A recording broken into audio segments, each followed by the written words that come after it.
Hi! So today we're gonna talk about Beast of Reincarnation. I played it, I finished it, and I liked it.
This game has been getting a lot of hate, and I just wanted to make a video addressing that with my own review. I loved this game. Was it my favorite game of all time? No. Is it in my top 5?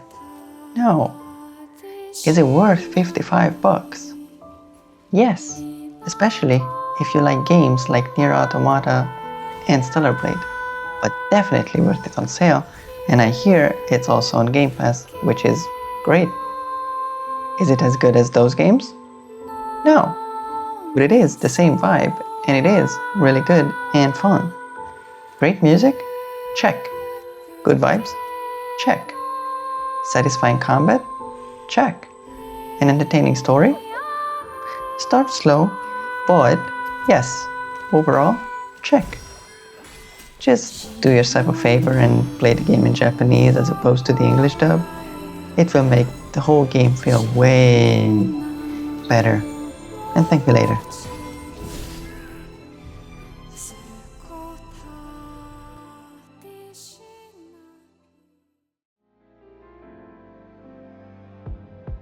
I hated seeing it in the media that this game is mid, bad. It really isn't. Are there better games at the price range? Yes. That doesn't mean it's bad. AAA titles all have the same price range, but just because one is better, that doesn't make all other AAA games just bad or mid immediately. This game, I found, has a great atmosphere with great gameplay and good exploration. While being a linear game, there are always exploration options in each zone, but you can also just go straight to the objective if you wish. Reversal in this game is also very unique and fun. In the way that you use your hair, yes, your hair, to make tree branches for you to jump higher, to make bridges, if there's a gap that you cannot jump, or just to make an assassination easier. And you can also use your hair to grapple to points in the world. It is a very fitting system for the game's feel and atmosphere.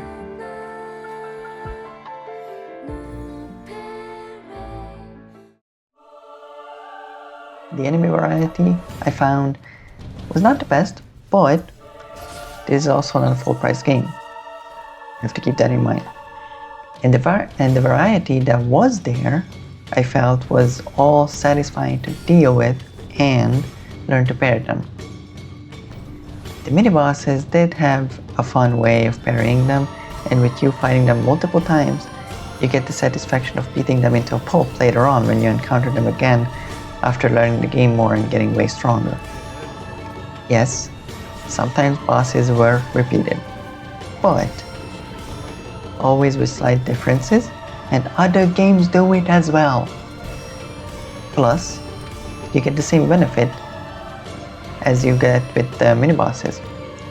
The second time, you're stronger and you can manage them much easier, and you already know their moveset, so you can just parry them, right? Makes it all the more satisfying to beat them. And you can also notice how much you grew in your playthrough. In other games, you're always missing a kind of rematch mechanic to fight bosses again. So there's always a compromise, right? If you only fight them once, there is no rematch. Also, some of the bosses that were repeated, two in particular, the bull and the duo boss fight, were some of the best fights in the game, and very satisfying to learn them and parry them. The bull is your typical boss that runs away, but in this game, he always comes back. You don't need to hunt him down, and while he runs away, it's basically free damage anyway, because you can just shoot him with your bow or crossbow, because yes, in this game you have those too. And that just has you use all your mechanics that you have to maximize the damage. And the duo boss fight was maybe my favorite design for a duo boss ever, because it was basically just two bosses at once. It wasn't unfair. They didn't gang up. They didn't gang up on you. The difficulty came from you having to alternate between the movesets and having two health bars to go through. The lock-on function automatically, you didn't need to touch anything. You didn't need to switch the lock-on. It automatically switched when it was the other boss's turn. In the previous one you fought, just left you alone. And then vice versa, this repeated until they both died. It was a great and fun solution for both these kinds of boss fights that otherwise are extremely annoying. Game has 3 difficulty options, with the most difficult one being hard, but sometimes it's different, but this time it was hard. I played it on that. Also, it has New Game Plus with added difficulty, which I plan on going for at some point, but there are a lot of games releasing all at once. Thank you, GTA 6. Very sound effect has this very satisfying sound. You also have perfect dodges, and both of these feel great to pull off. You have a companion doggo, plus point immediately, who helps you in these fights, and when you use his abilities, time slows down, kind of like in a turn-based game, and you have a quick time event to land it and make it as effective as possible. And the way you get your points to use his abilities is by, you guessed it, parrying. So it all just flows very well together.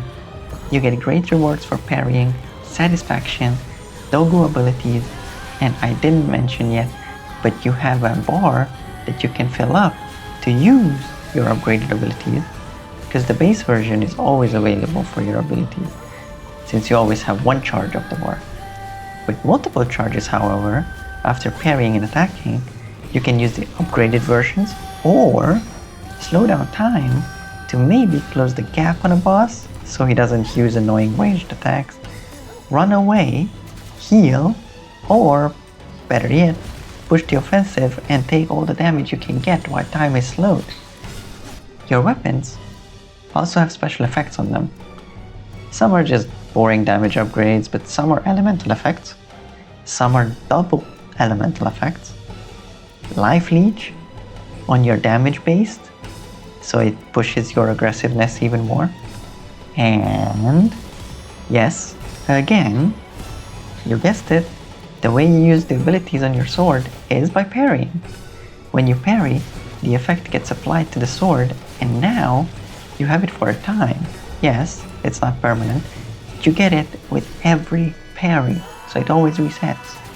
Also, there's a doggo upgrade that lets you force activate it with any of his abilities that you put that effect on. You also have ranged weapons that also have upgrades and different arrows and bolts, but those are less interesting. Still, though, they are incredibly good and useful, and you should make use of them in a fight.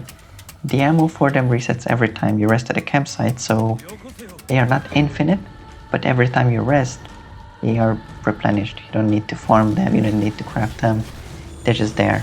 Once you get the manual for a specific type of bolt or arrow, it always resets at the campfire, and your basic bolts and arrows always do. You don't need a manual for that. Mix everything and combat just flows perfectly, with basically no downtime where you're just waiting or listening. Instead, you're always thinking how to be most effective with using your resources. Your skill tree, yes, an actual tree and roots, perfect and on brand with the game's atmosphere.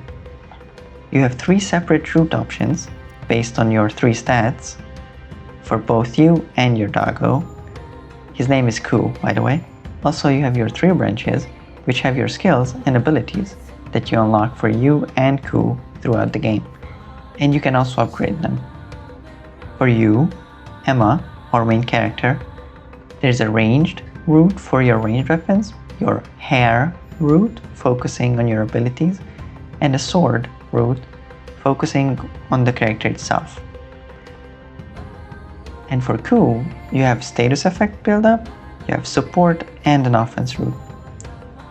By the end of the game, you can easily max out all 3 of the roots on at least one of them, because yes, they both use the same skill points. They have a shared skill point system, but you get a ton of skill points throughout the game, so either Emma or Ku is going to be maxed out by the end on those root skills. And in the branches, you don't need to max out every single skill because you won't use every single skill anyway.